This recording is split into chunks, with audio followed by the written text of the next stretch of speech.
राज्यात महिलांवरील हल्ल्याच्या घटनांमध्ये सातत्याने वाढ. आर्थिक राजधानी असलेल्या मुंबई, नवी मुंबई, उरण परिसरात देखील सातत्याने वाढत्या घटना. सरकारकडून घटना रोखण्याचे आश्वासन वारंवार दिले जाते, मात्र महिलांवरील हल्ले सुरूच आहेत. नमस्कार, मी धनश्री. आपण पाहत आहात शिवसत्ता टाइम्स न्यूज.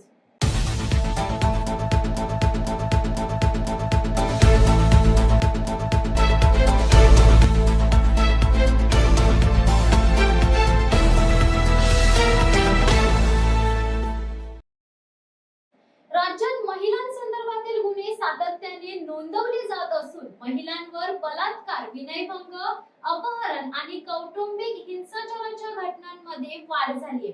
ग्रामीण भागासह शहरी भागात देखील अशा घटना होत आहेत. राज्यात महिला तरुणींचा विनयभंग आणि छेडखानीचे सर्वाधिक गुन्हे मुंबईत नोंदवले गेले असून त्या पाठोपाठ आता नवी मुंबई, उरण, पुणे आणि नागपूर शहराचा क्रमांक आहे. त्यामुळे राज्यात महिला सुरक्षेचा मुद्दा पुन्हा एकदा ऐरणीवर आले. ही धक्कादायक आकडेवारी महाराष्ट्र पोलिसांच्या संकेतस्थळावरून समोर आली आहे. शिंदे फडणवीस सरकारने महिला सुरक्षेला प्राधान्य देण्याचा दावा केला होता, परंतु राज्यातील महिलांवरील वाढते लैंगिक अत्याचार आणि विनयभंग, छेडखानीच्या घटना लक्षात घेता सरकारचा दावा फोल ठरत आहे. मुंबईत अन्य जिल्ह्यांच्या तुलनेत महिलांच्या विनयभंगाच्या गुन्ह्यात चौपट वाढ झाली आहे. गृहमंत्र्यांचे शहर नागपुरातही सुरक्षा वाऱ्यावर असल्याचे समोर आले आहे. विनयभंग, शेरेबाजी किंवा छेडखानीच्या गुन्ह्यातील पीडितांमध्ये शाळकरी आणि महाविद्यालयीन विद्यार्थिनींचा मोठ्या प्रमाणात समावेश आहे. टवाळखोर आणि टार्गेट युवकांचा विनयभंगाच्या आरोपींमध्ये मोठ्या संख्येने समावेश आहे. तसेच नातेवाईक आणि कुटुंबातील सदस्यांवरही विनयभंगाचे गुन्हे दाखल झाले. पोलीस ठाण्यात आलेल्या विनयभंगाच्या तक्रारी पोलीस दाखलच करतात असे नाही.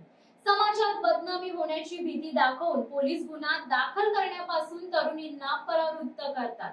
अनेकदा असे गुन्हे दाखल करण्यास पोलीस टाळाटाळ करतात, अशी माहिती देखील आता समोर आली आहे. राज्यात महिलांवरील लैंगिक अत्याचाराच्या प्रमाणात वाढ होणे गंभीर आहे. सरकारकडून अशा घटना रोखण्याचे आश्वासन वारंवार दिले जात असतानाही महिलांवरील हल्ले मात्र सुरूच आहेत.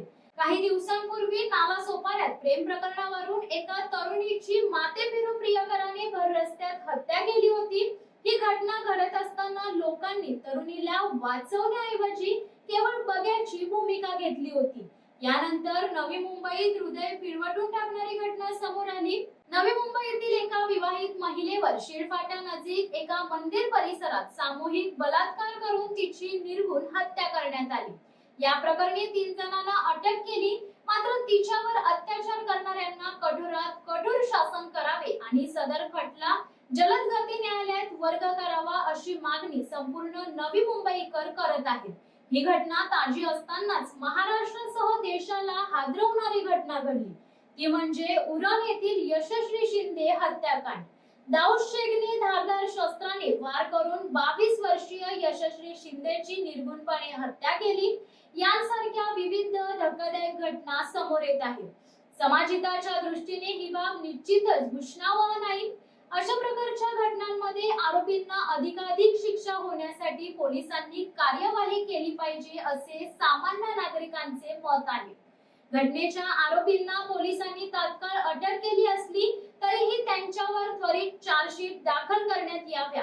आरोपींना कठोरात कठोर शिक्षा व्हावी, यासाठी योग्य ती कलमे लावण्याचे आणि न्यायालयात हा खटला जलद गतीने सुरू होण्यासाठी पाठपुरावा केला पाहिजे. मागील 2 महिन्यांच्या काळात शहरात एकतर्फी प्रेमातून होणारे हल्ले, विवाहित अथवा अविवाहित महिलांना फसवून अपहरण, रस्त्यात होणारी मुलींची छेडछाड, वारंवार होत असलेल्या अत्याचाराच्या घटना याबाबत पोलिसांनी आढावा घ्यावा.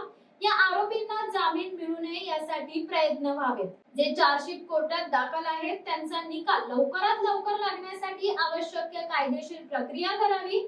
अशा घटनांमध्ये जे आरोपी जामिनांवर सुटलेले आहेत त्यांच्यावर प्रतिबंधात्मक कारवाई करायला हवी.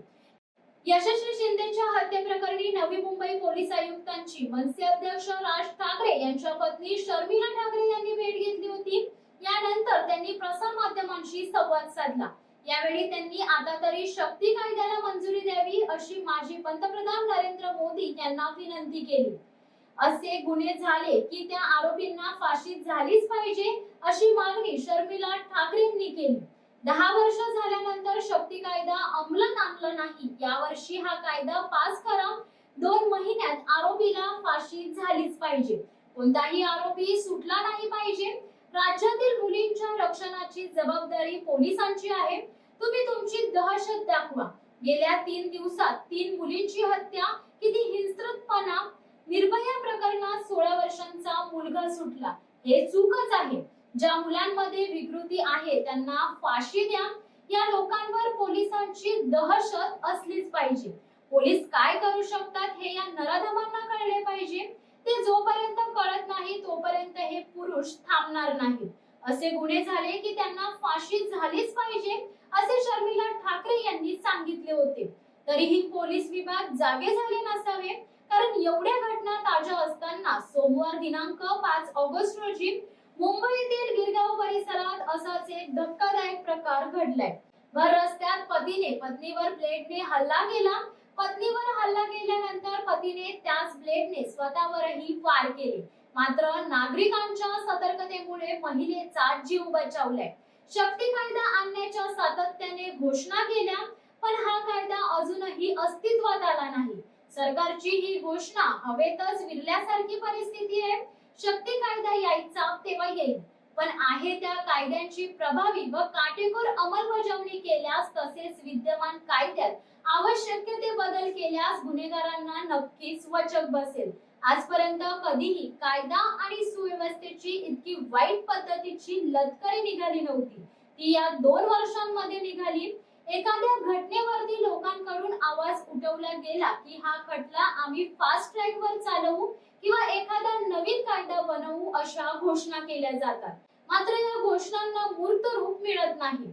याचा अनुभव शक्ती कायद्याच्या रूपातून राज्यातील महिला घेत आहेत, असा संताप आता नागरिक व्यक्त करीत आहेत। खरं तर मला असं वाटते कुठेतरी दुर्लक्ष होत आहे महाराष्ट्र शासनाचं, महाराष्ट्र सरकारचं।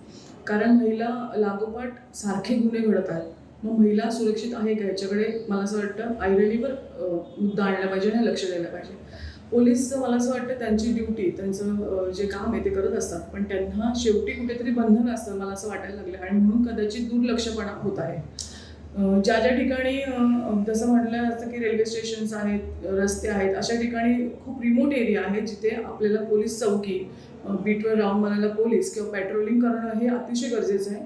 पण कुठेतरी मला असं वाटतं आपलं तिथे कमी पडतं, आणि बरोबर आहे, कारण मला असं वाटतं कुठेतरी तारका देण्यापेक्षा फास्ट ट्रॅकबद्दल ती केस घेतली आणि त्वरित तिथे जर शिक्षा जाहीर केली तर कुठेतरी आळा बसण्याची शक्यता आहे, कारण गुन्हे लागोपाठ घडत आहेत। आता हे अक्षता मात्र झालं नाही तर यशस्वीच झालेलं आहे, लागोपाठ लगेच गव्हाण इथे मला वाटतं त्या गावात तिथे झालेलं आहे, आता काल गिरगावात आपण इकडे ऐकलेलं आहे। त्यामुळे लागोपाठ ही जर घटना घडत असेल तर मला असं वाटतं गुन्हे करणारी जी वृत्ती आहे माणसाची ती कुठेच घाबरत नाहीये, कारण त्यांना माहिती आहे की ती काय सजा लवकर मिळत नाही, थोड्या दिवस पोलीस चौकीत ठेवलं की मला त्यांना पुढे काय होत नाहीये, त्याच्यामुळे आळा बसणं गरजेचं आहे। जर प्रॉपर वकील दिले, प्रॉपर त्याच्यावर जर कारवाई केली आणि लगेच जर आपण कोर्टामध्ये ती केस आली आणि त्यांना फाशीसारखी कुठली तरी खूप सक्तीची शिक्षा दिली तर नक्कीच कुठेतरी आळा बसेल। महिलांवरील लैंगिक अत्याचारांच्या घटनांवर नियंत्रण ठेवण्यात पोलीस महासंचालक आणि गृह मंत्रालयाला अपयश आल्याचे स्पष्ट दिसत आहे।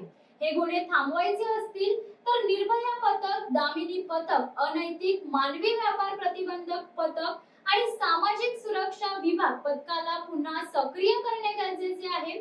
स्त्रियांवर अत्याचाराची घटना घडल्यावर कारवाई केली जाते, पण या घटना घडू नये यासाठी काहीच उपाययोजना करणार आहे की नाही असा सवाल आम जनता करीत आहे। पोलीस विभागाने गांभीर्य दाखवून कायद्याची कडक अंमलबजावणी करावी, जेणेकरून येत्या काळात महिलांमध्ये सुरक्षिततेची भावना निर्माण होईल। तुम्हाला हा व्हिडिओ कसा वाटला हे आम्हाला कमेंट करून नक्कीच सांगा। त्याचबरोबर तुम्हाला असे नवनवीन व्हिडिओ पाहायचे असल्यास शिवसत्ता टाइम्सला सबस्क्राइब करा। तुर्तास धन्यवाद। दे धडक बेधडक वृत्त देणाऱ्या आपल्या शिवसत्ता टाइम्स न्यूज चॅनलला लाल बटन दाबून सबस्क्राईब करा आणि बेल आयकॉनला क्लिक करायला विसरू नका।